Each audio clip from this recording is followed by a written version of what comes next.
Welcome back to the Southside Trainer Series. I'm Matt Lindsay, owner of Southside Strength and Fitness, and today I got Kaitie here with us. Hey guys. So Kaitie, we're gonna be going through a workout with you, letting people know all about who you are, your background, how you train clients, you know, your specialties and things like that. Perfect, yeah. But you know, I want to start it with, what's your background? Like, where do you come from? What's your experience? When I was in high school, you would never have expected me to be where I am right now.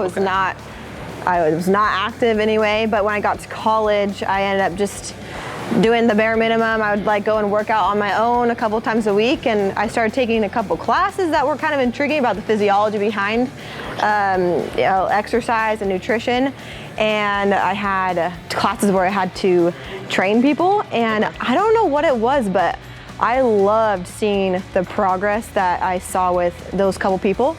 That's awesome. Yeah. Just kind of yeah, exactly. And so I ended up getting my degree in exercise physiology back in 2017 with an emphasis in nutrition. Okay.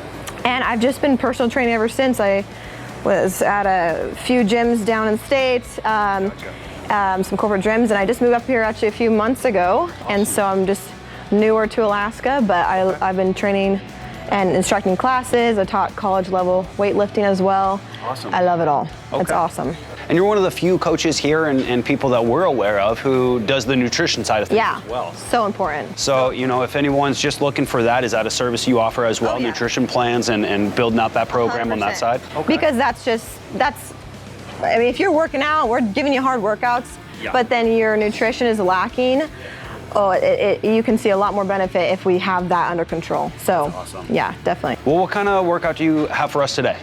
So I decided actually, because we have a little less time, I want to give you a good variety, but a lot of clients will start with full bodies, especially if they're newer to training, but we eventually get into a lot of different splits. And so we're going to kind of do a little bit of lower first, and then the second half we'll do some upper as well. Okay. So kind of a mixture. And before we get started, is there any like niche or any specialties that you kind of focus on with clients? Yeah, definitely. I mean, I've trained with all, different ages, different injuries, different people with different goals, but I would say weight loss and strength training. Okay. I love that. I think strength training anyone could benefit from, but I would say those people that are interested in strength training, oh man. Awesome. Well, we're in the right gym for Yes, I know. So that's why I love this place. Awesome. Well, let's go ahead and get started.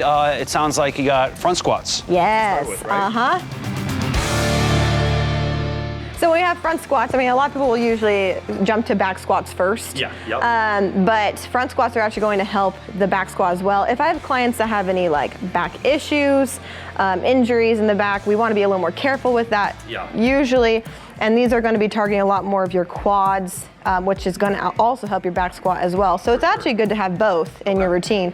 But I will say a lot of people have a hard time in this position. Getting that up there, yep. Exactly. So we're going to go over that a little bit. And it takes time. I mean, when I was teaching college level classes, I feel like the majority of people were down here, right? It's pretty common to be doing that. But how we're going to set up for this, and this is set for me, I'm a little shorter than you, but you're gonna be here, your hands are gonna be outside the shoulders, okay, while you're gripping this. Before you take the bar off, you want to be completely underneath the bar. It should be resting on your deltoids before taking the bar off, okay? So here, right there. We're gonna come underneath the bar. This is the easy part, right, where you bring your elbows up high with no weight on. Your grip is not really gripping. You're not going to be having a lot of weight on the wrist. You want only a couple fingers or a few fingers there, depending on your flexibility, and your elbows should point forward. Once it's resting on the shoulders, you're going to walk back and get into your normal squat position. With front squats, your knees are going to come forward, right? But you still want to keep your weight back. So coming down, as you come down, elbows still point forward, squat, exhale, press up, squat, exhale, press up. Once you're done, re-rack, okay? So I'm just gonna look at your form first and we'll go from there. Sounds good. A quick question. I see some people cross. What are your thoughts on that? Yes, cross is usually what I'll do with someone if we have a session and we wanna get in front squats.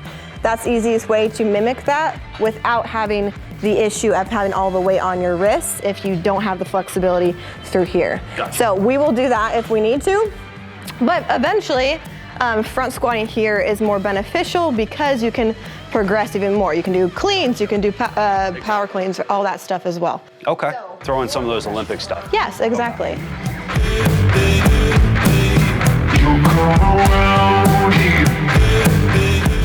Resting, it should be touching your neck. Good, okay.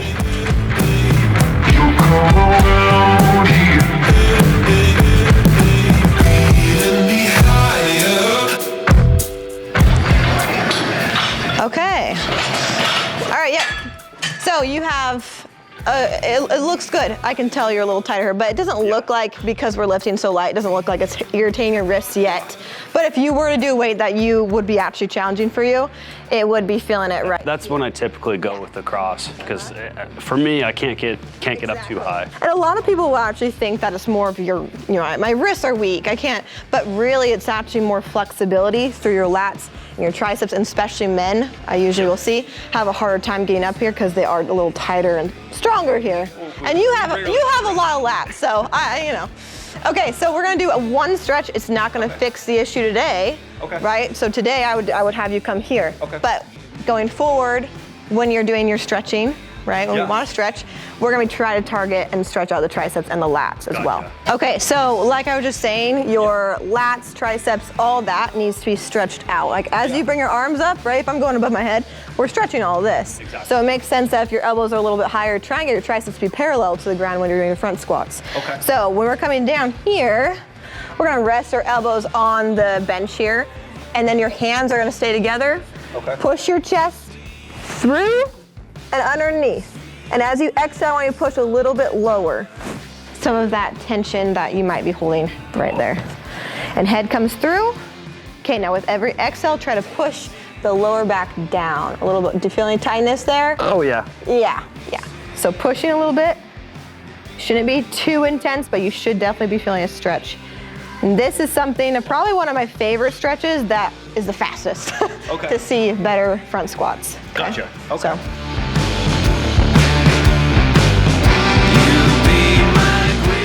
Normally, right, we want to get you here, stretching, all that stuff will get you there a lot quicker. And then we can target quads and work up to doing some beautiful cleans and jerks and all that as well. Sounds good.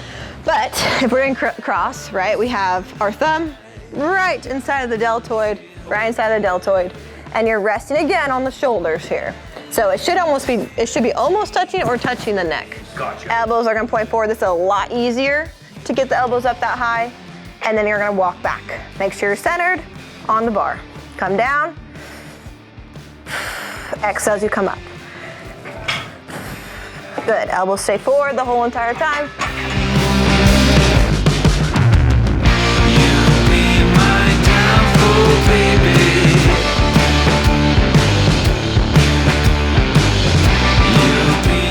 You'll have, this is just a little side note. When you're going, you like to have your hands just like this. If you start doing pretty heavy, and we're on a front squat, you're not hinged over as much, right? You're gonna be more upright, which is good because gravity's gonna wanna pull that bar down. But if we're more upright, then it's gonna stay up there. But you could actually benefit from hinging a little bit more, and so elbow or thumbs underneath. Try to tuck the thumbs. You have shoulder muscles, so you'll have that gap easy. And do here. So that thumb's tucked underneath. That way when we're hinging down, it's stuck there. And we don't slide at all. It should never come down on the shoulder. It should stay right where it is. Make sense? So we're just wrapping up here on the front squat. Now, is this something you'll use as like a foundational movement for a lot of your clients? Definitely. Again, and this is something we work up to. Like we'll usually start with like a kettlebell in the front, like a goblet squat, or barbell, just the barbell for the first little bit. But it's, definitely something that is going, like I said, help your back squats, help your quads get a little bit stronger, because back squat is gonna be focusing more on the posterior chain. This is gonna be a lot more of that definition, the quads. So activates through there, and keeps your core engaged a little bit more than a back squat can, so. For sure. And then, squats in general, I mean, just such a staple of strength training. Oh yeah, I feel like every client I have, the very first day, we're doing some sort of squat, right? I gotta look at your form, because that's a very important lift. And I feel like what you're saying, how this can transition straight into Olympic lifts, how this can transition into a solid foundation for the rest of the deadlift, the bend, like everything else. I think the squat is such a monumental lift for that. Definitely, there's so much progression from squats. And Even just the core, right? Even if we're, like you're saying, deadlifts, bench press, it all works together. Exactly. Weird enough, right? Yep. But it does. So we just finished up with squats here. What do you have for us next? So this is a lot of quad dominant. Okay. So we're gonna be trying to do the opposite now. I kind of want to hit both sides. So this next exercise is gonna be a single leg deadlift, or sorry, a single leg hip lift. Okay. And so we're gonna be getting on this bench here, and this is gonna be targeting the glutes and the hamstrings. Awesome. So it's now the back of the body as well. So we're gonna be right here. We're gonna be adding weight in a second, but I'll show you your form on this. Okay. You've probably done hip lifts before. I don't do them too often. Okay, well this is a little different anyway, so we'll show you both, right? So single leg hip lifts is a little more, it's a unilateral exercise, so you're getting a lot more in one leg and a lot more core stabilization throughout. Okay. So you're gonna come down, your lower rib cage is on the corner of the bench here. Okay. One leg is gonna be up and you're just gonna be bent here. It's just, your leg's just dangling right there. You're just frozen on this leg. Everything is gonna be happening in the left leg for this first one. Crisscross the arms. As my hip comes down, my whole upper body is gonna stay where it is, core stable.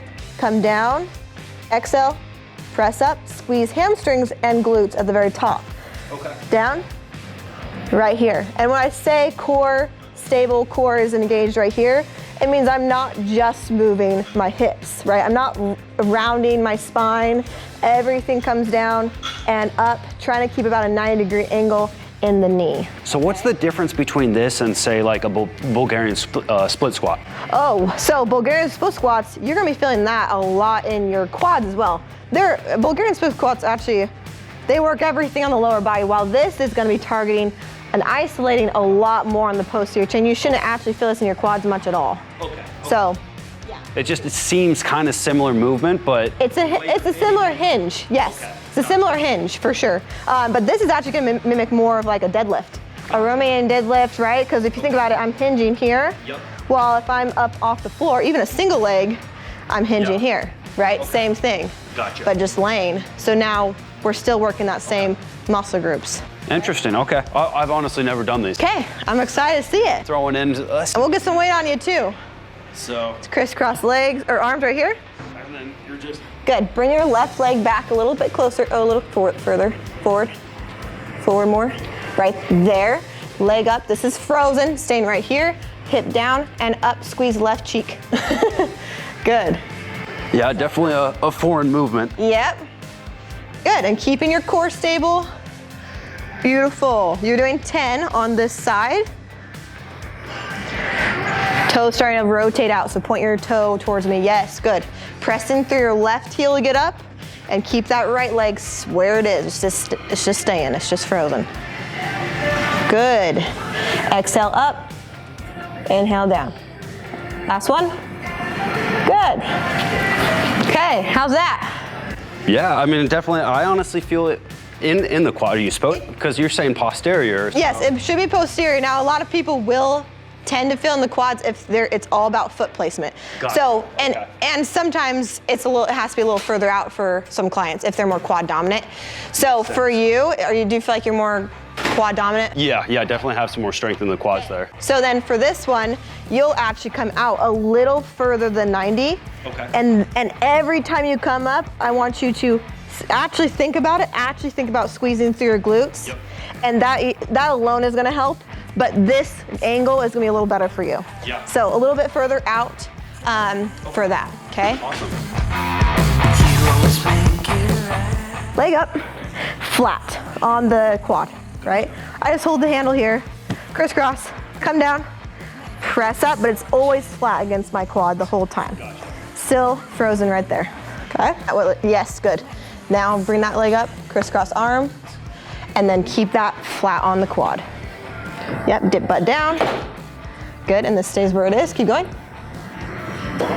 Good. Kind of like, think about like if you had a tennis ball right here in your hip, you gotta keep it right there. It doesn't wanna fall off. So you gotta keep that, yes, there you go. Gotcha. Now think about your glutes at the top. Yep.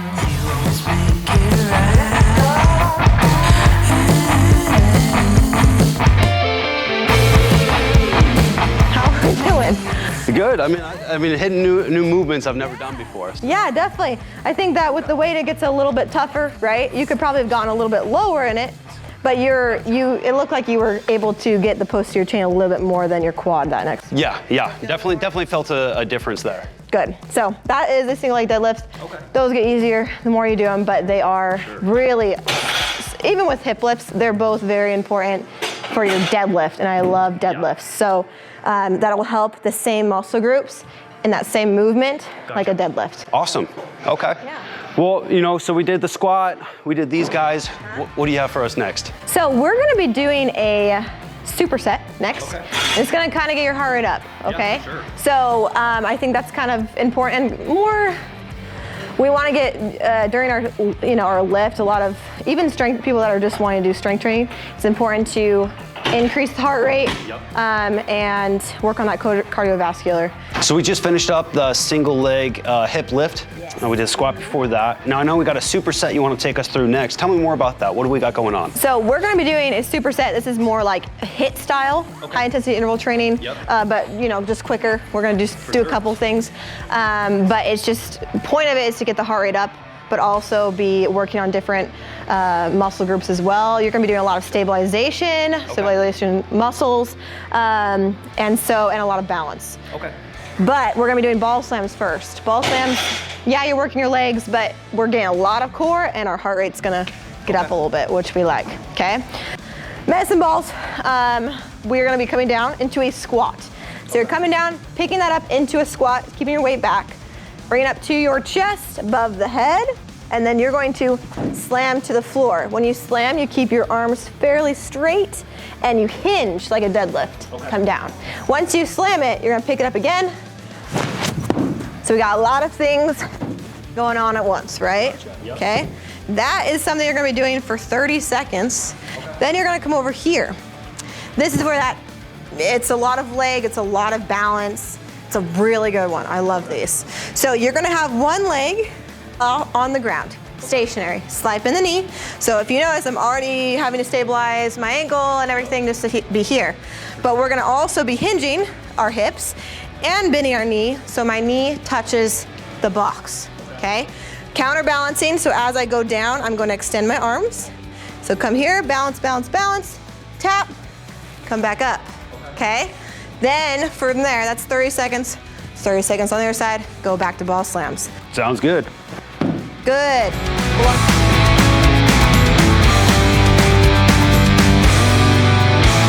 Back. Beautiful. We got 3, 2, 1. Man, you might have broken it. Look at that. Okay, 30 seconds. And this one, I want. Yes. Okay, so you say come back. So this is where it's important because you're gonna be hinging. So if you only bend at the knee, then your toe will touch too. Okay. So that's why we need a hinge as well. So it works both areas, so both bending. So hinge back and bend, so then just your knee touches. Okay. Yes, and as you do this, extend your arms out. Gotcha. So extend, pull back in. Yes. Okay. Go slow though, go slow. I want slow. All right, and 30 seconds, go. Yes, pull back in, nice. Same leg, I want you to do the same leg for. Oh, same leg. That was my bad. Okay. Good, you got it.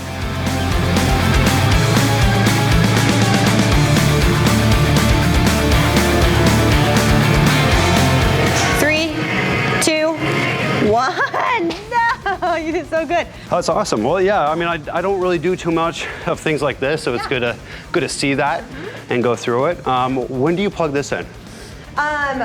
It depends on the client, but I feel like if I know someone is a little newer to training, we'll obviously have this a lot higher, and they still do that same movement, but it's going to be really helping their balance, which is really important, right? Yeah. Which is really important for bilateral movements. So I like to do this, same time as squatting or deadlifting, but making sure that they do have a unilateral exercise, so they're working on that core muscle and the stabilization in one side.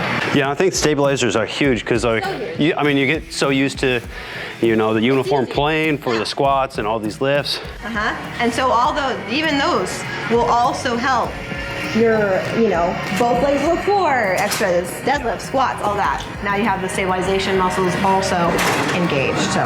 Awesome. Well, hey, so we finished this up. Do you have anything else for us today? Maybe one last movement? Yes, we're gonna be doing our last one. We're gonna be doing some bent over rows. Okay. So we're gonna go back to the barbell, and then we'll go do those.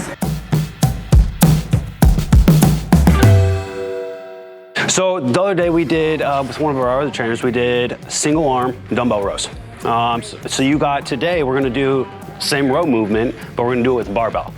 So show us what you got going on, and you know, maybe give us some insight into why you throw this in.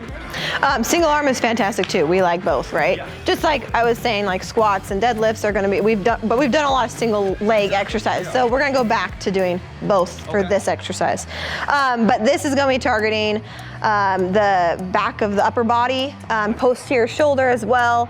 For clients, and this is why when I have clients, I'll ask them a lot about their just daily life. If they're seated in a job 8 hours a day, they probably aren't they're probably tight here, stretched out in the back. That hunched over and like over the desk or whatever they're doing. And so there's a lot to train, a lot I need to know about their lifestyle. And this is something that's going to help kind of pull those muscles back naturally over time. So bent over barbell rows. We're gonna be hip width apart on the bar here. So we're gonna go ahead and stand up with it. Your hands are right underneath the shoulders or a little bit wider. Yep. You have a slight bend in your knees, and we're gonna think about a Romanian deadlift, or I'll tell people a lot of times slight bend in the knees, and then you're kind of bowing. Okay.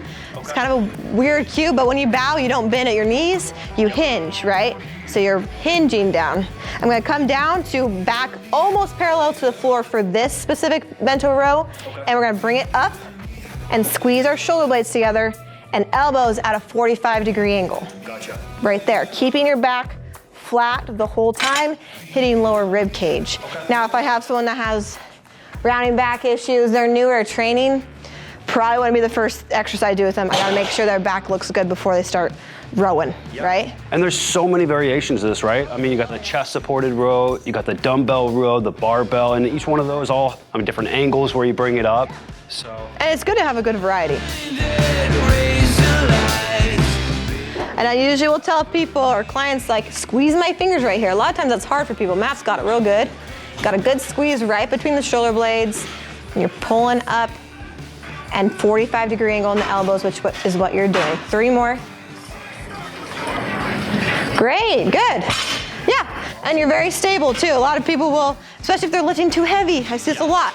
You know, they kind of like, we're trying to stay everything in the upper back and not using momentum. So coming down and finding a way you can actually get up high enough to get that, my finger squeezed. Really engage in. Yes, exactly, and that's what you were doing. That's really good. So thank you so much for taking us through the workout. I'm really stoked to have the member base and everybody learn more about you and your business, especially as you recently moved up here. Yeah.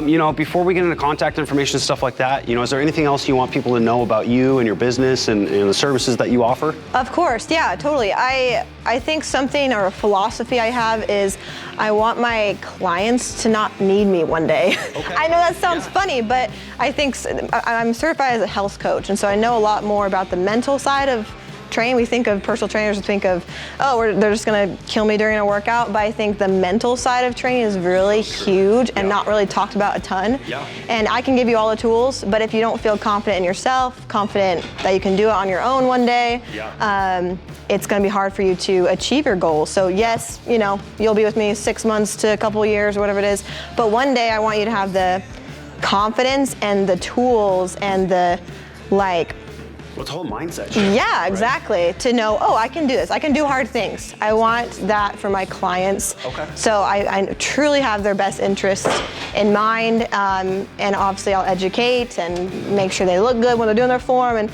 give them hard workouts and push them in the nutrition aspect. But awesome. I want them to be.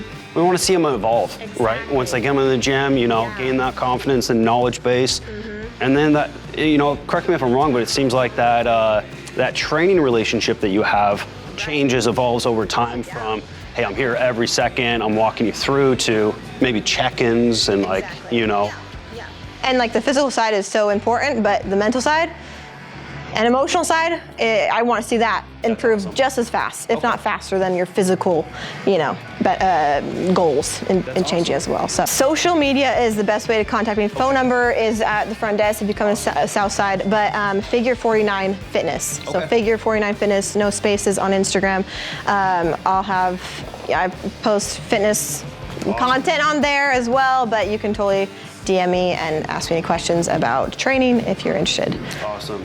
Well, thanks again for working with us today. I'm really excited for everyone to get to know you, get you in front of new members and new people here. So thanks for being part of Southside. Yeah, I'm so excited. I love being here.